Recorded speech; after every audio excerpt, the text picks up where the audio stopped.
Selanjutnya yaitu pembahasan mengenai penyalahgunaan narkotika dalam tinjauan fikih Jinayah.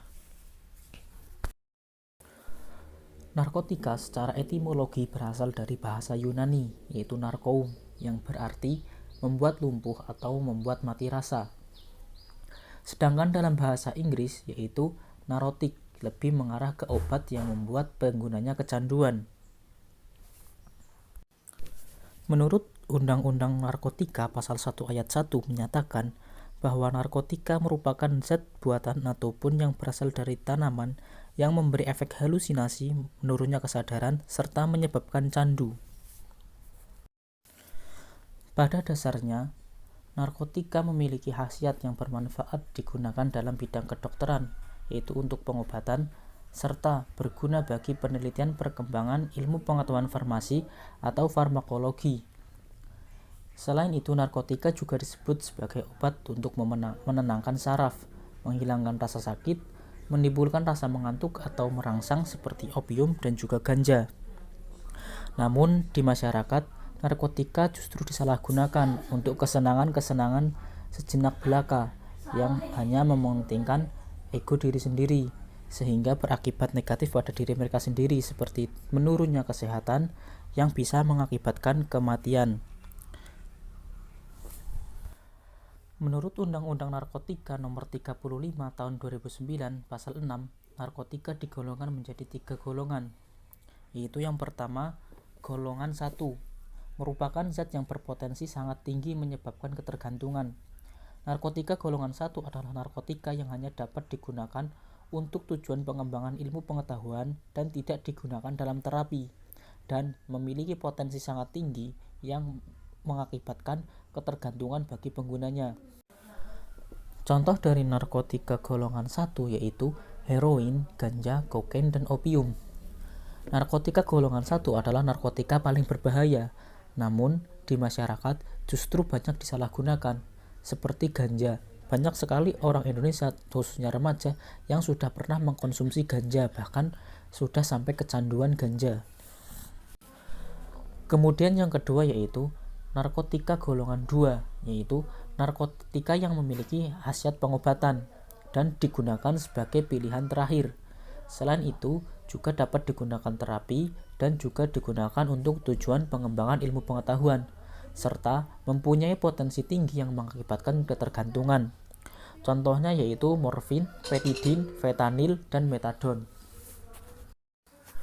Kemudian selanjutnya yaitu narkotika golongan 3, yaitu narkotika yang berkhasiat untuk pengobatan dan digunakan untuk terapi. Selain itu juga digunakan untuk tujuan pengembangan ilmu pengetahuan, serta mempunyai potensi ringan mengakibatkan ketergantungan. Contohnya yaitu kodein, kodeina, dan propiram. Dalam konteks fikih, penyalahgunaan narkotika memang tidak disebutkan secara langsung, baik dalam Al-Quran maupun Sunnah, karena belum dikenal pada masa Nabi. Al-Quran hanya berbicara tentang pengharaman khamr yang dilakukan secara gradual. Meskipun demikian, ulama telah sepakat bahwa penyalahgunaan narkoba itu haram karena dapat merusak jasmani dan rohani umat manusia. Istilah narkoba baru muncul kira-kira sekitar tahun 1998 karena banyak terjadi peristiwa penggunaan atau pemakaian barang-barang yang termasuk narkotika dan bahan-bahan adiktif atau obat-obat adiktif yang terlarang.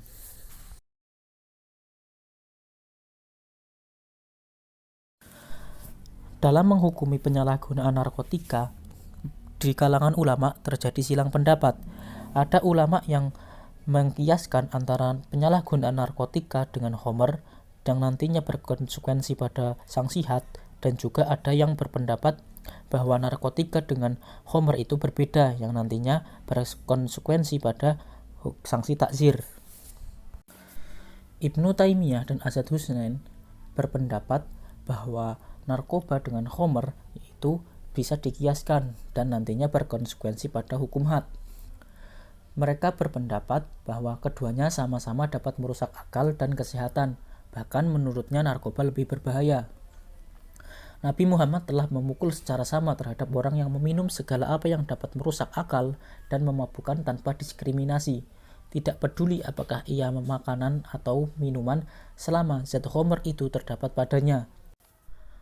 Syarat seorang pelaku penyalahgunaan narkotika yang dikenakan had khamr yaitu orang yang muslim, berakal, balik, meminum atau mengkonsumsi narkotika dengan sukarela dan juga mengetahui keharamannya dan juga dalam keadaan sehat.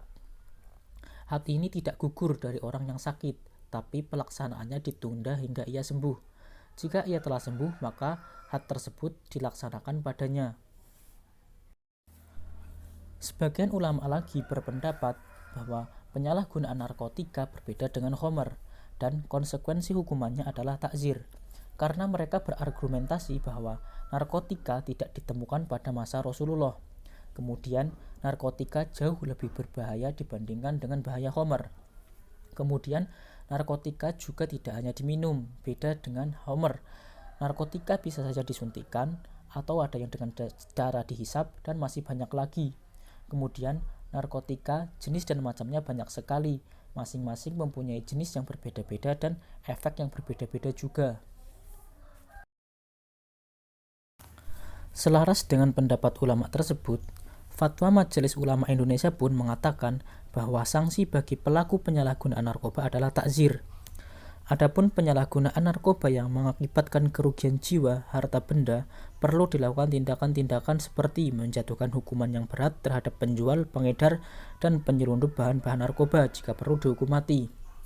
Karena mengedarkan narkotika dengan menjual, membeli, menyelundupkan, dan semisalnya sama saja dengan hukum memproduksi yaitu haram dan termasuk kategori memfasilitasi maksiat atau i'anah ala maksiyah, yang termasuk juga larangan dalam Al-Quran yaitu pada ayat wala ta'awanu 'alal ismi wal 'udwan wattaqullaha innallaha syadidul 'iqab.